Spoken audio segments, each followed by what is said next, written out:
भाजपा विधायक दल की बैठक नेता प्रतिपक्ष जयराम ठाकुर की अध्यक्षता में विली पार्क में संपन्न हुई। बैठक में भाजपा प्रदेश अध्यक्ष डॉक्टर राजीव बिंदल विशेष रूप से उपस्थित रहे।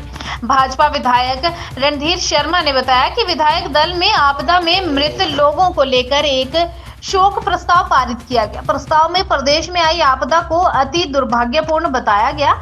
साथ ही बैठक में 2 मिनट का मौन भी रखा गया। उन्होंने बताया कि भाजपा विधायक दल 25 से 28 विधायकों का हुआ और लोकसभा में भाजपा ने भारी जीत प्राप्त की। इसके लिए विधायक दल ने जनता का आभार व्यक्त किया। विधायक दल ने पीएम मोदी को तीसरी बार देश का प्रधानमंत्री बनने पर बधाई भी दी। रणधीर शर्मा ने बताया कि विधानसभा सत्र को लेकर भी विस्तृत चर्चा हुई और जिस प्रकार से कांग्रेस की वर्तमान सरकार ने जयराम ठाकुर की भाजपा सरकार के सभी जन कल्याणकारी फैसलों को पलटने का काम किया है, यह प्रदेश हित में नहीं है।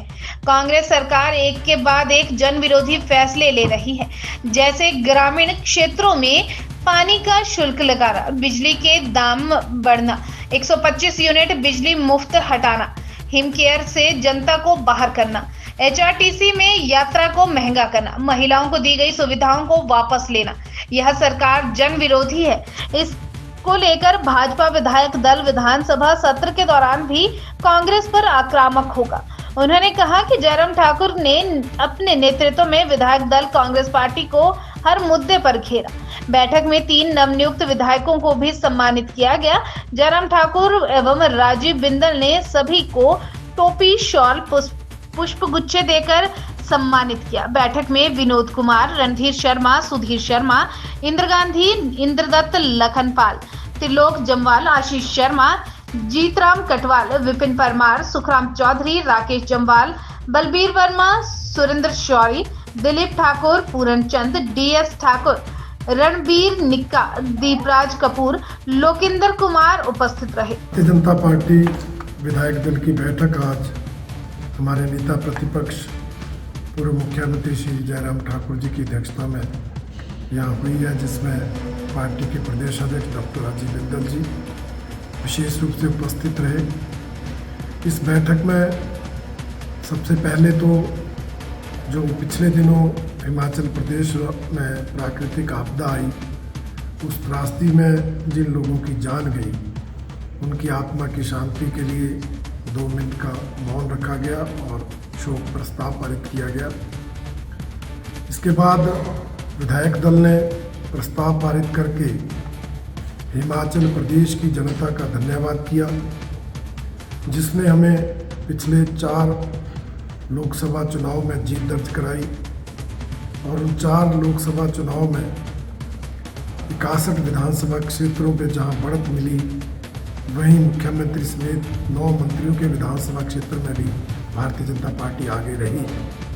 इस उपलब्धि को लेकर जहां कार्यकर्ताओं का धन्यवाद किया, वहीं प्रदेश की जनता का धन्यवाद किया और आदरणीय प्रधानमंत्री नरेंद्र मोदी जी तीसरी बार केंद्र में सरकार बनाने में कामयाब हुए, उनको भी इसके लिए बहुत बहुत बधाई दी गई। हमारा विधायक दल 25 से बढ़कर 28 तक पहुंचा, इसकी भी जनता को, कार्यकर्ताओं को बधाई दी गई और तीनों विधायकों का विधिवत स्वागत, अभिनंदन और सम्मान किया गया। इसके अलावा विधायक दल की बैठक में हिमाचल सरकार ने चुनाव संपन्न होने के बाद जो जन विरोधी निर्णय लिए, उसके लिए उस सरकार की कड़ी आलोचना की गई। विधायक दल का मानना है कि यह हिमाचल की सुक्खू सरकार जन विरोधी सरकार है। जब से सत्ता में आई है, लगातार जन विरोधी निर्णय ले रही है। जो पिछली भारतीय जनता पार्टी की सरकार ने जनता को सुविधाएं दी थी, उन सुविधाओं को छीनने का काम कर रही है। चाहे वो संस्थान जो इस सरकार ने डिनोटिफाई किए, उनकी बात हो, चाहे जो डीजल पर हमने वैट कम किया था उसको फिर से बढ़ाने की बात हो, और चाहे अब लोकसभा चुनाव के बाद जिस तरह से पहले 125 यूनिट बिजली जो माफ़ की थी उसको विड्रॉ किया गया, हिमकेयर योजना का लाभ प्राइवेट हॉस्पिटल्स में जो मिलता था उस सुविधा को छीना गया, और अब ग्रामीण क्षेत्र में जो पीने के पानी के बिल नहीं आते थे, वो भी जो 100 रुपये बिल लगाने का निर्णय सरकार ने लिया है, भारतीय जनता पार्टी विधायक दल इन निर्णयों को जन विरोधी मानती है और इस सरकार को जन विरोधी सरकार की संज्ञा देती है। भारतीय जनता पार्टी विधायक दल हर स्तर पर इन निर्णयों का विरोध करेगा। आगामी जो 27 अगस्त से विधानसभा का सत्र है, उसके अंदर भी मुखरता के साथ इन जो है मुद्दों को उस विधानसभा सत्र में उठाया जाएगा।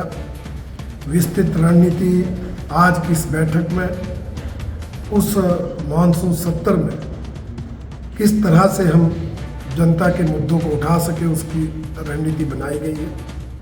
विशेषकर ये जो जन विरोधी निर्णय सरकार ने लिए हैं, उनको अलग अलग नियमों के तहत चर्चाएं करके प्रभावी ढंग से उठाने की यहाँ पर योजना बनाई गई है। और इसके अलावा जो पार्टी के आगामी कार्यक्रम है, चाहे वो चला हुआ एक पेड़ माँ के नाम अभियान है, चाहे वो तिरंगा यात्रा और हर घर तिरंगा अभियान है, और फिर उसके बाद आने वाले अनेक कार्यक्रमों पर आज यहाँ पर विस्तृत रूप से चर्चा हुई है।